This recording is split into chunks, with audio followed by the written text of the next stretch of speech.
Bana mjuzi, mambo vipi? Karibu sana Ujuzi Kazi, na leo kupitia jukwaa hili la Ujuzi Kazi tunataka tukujuze kwa kina namna ambavyo hackers wanaweza kufanya kazi zao kwa ufanisi mkubwa kwa kutumia akili unde alimaarufu kama AI, Artificial Intelligence. Sasa kupitia jukwaa hili leo tutaangazia kwa kina na tutakwenda kukujuza namna ambavyo mashambulizi hayo yanafanywa, dalili za mashambulizi hayo na hatua madhubuti ambazo unaweza kuzichukua ili kuweza kujikinga dhidi ya mashambulizi hayo ya hackers. Kwa kutumia mifumo mikubwa ya lugha LLMs, hackers hutengeneza email nyingi fake ambazo ni ngumu kuzitambua kama sio halali. Email hizi hazina makosa ya kisarufi na zimetengenezwa mahususi kulingana na tabia ya kila mwathirika ambaye wanamlenga mtandaoni, hivyo kufanya iwe vigumu kuweza kutambua email hizi kama ni feki. Mfano, hackers hutembelea mitandao ya kijamii ya mtu ambaye wanataka kumshawishi, wakiangalia sifa zake, wasifu wake, kazi zake anazofanya, ambapo wanaweza kutengeneza sasa hizo email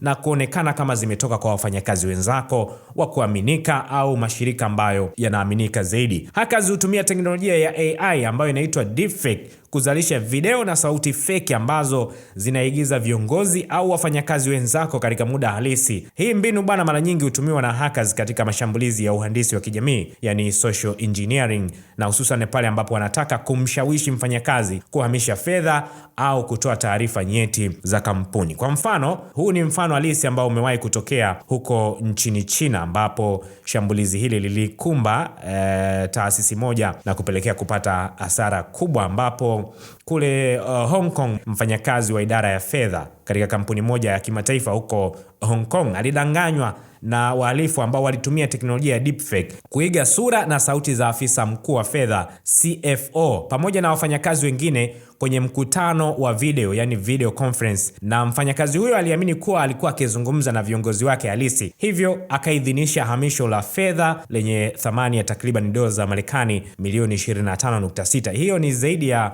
shilingi za Tanzania bilioni 60 kwa viwango vya fedha kwa mwaka huu 2024. Na baadaye ilikuja kugundulika kuwa watu wote ambao waliwaona kwenye video conference, kwenye mkutano ule wa video, walikuwa wameundwa kwa teknolojia ya AI, na yeye pekee ndiye alikuwa mtu halisi kwenye mkutano ule, lakini alikuwa akizungumza akijibiwa na AI, lakini yeye aliona kama ni wafanyakazi wenzake, kama ni mkuu wake wa idara, aliwaona pale na aliwauliza maswali na walimwambia, na yeye alitekeleza kile ambacho aliambiwa, na mwisho wa siku ilikuja kugundulika yeye pekee kwenye mkutano ule ndiye alikuwa mtu halisi na kampuni ikaweza kuingia hasara. Hackers kwa sasa wamefanikiwa kutengeneza program hasidi, yani malware, ambazo zinatumia AI ambazo zinaweza kujirekebisha zenyewe na kukwepa kugunduliwa na antivirus za kawaida, ama kuweza kugundua, inaweza kujisahihisha yenyewe, ikafanya hivi ikaonekana kama makosa ikajisahihisha kwa kutumia AI. Mfano wa programu hizo ni Prometheus pamoja na Polymorphic malware.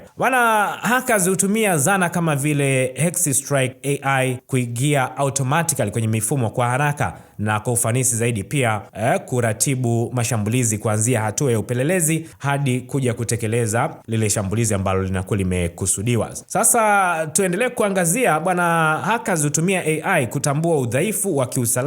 Mara nyingi hackers hutumia udhaifu huu kuingia kwenye mashirika makubwa zaidi. Dalili za mashambulizi yanayoendeshwa na AI ni pamoja na mawasiliano yasiyo ya kawaida, email au ujumbe ambazo zinaonekana kuwa kamilifu au zinazobinafsishwa kupita kiasi, mara nyingi zikiigiza watu binafsi au mashirika yanayoaminika. Mikutano ya video au simu za sauti zisizotarajiwa kutoka kwa viongozi wanaohitaji hatua za haraka kuweza kuchukuliwa, lakini pia program hasidi ambazo hujibadilisha mara kwa mara faili au mifumo na kujifungua makuwa encrypted bila ya tahadhari. Na unaweza kujiuliza jinsi gani unaweza kujikinga na mashambulizi haya. Kwanza, imarisha uthibitishaji. Tumia uthibitishaji wa vipengele maarufu kama MFA kuongeza safu zaidi ya usalama.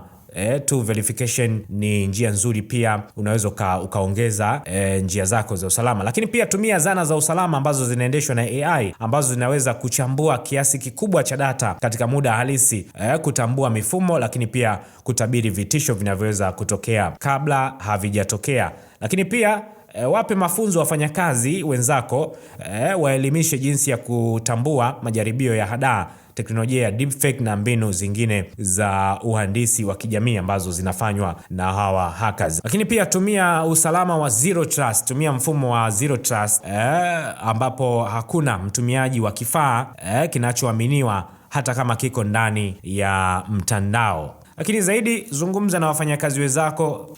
Usiamini kila video ambayo inatokea.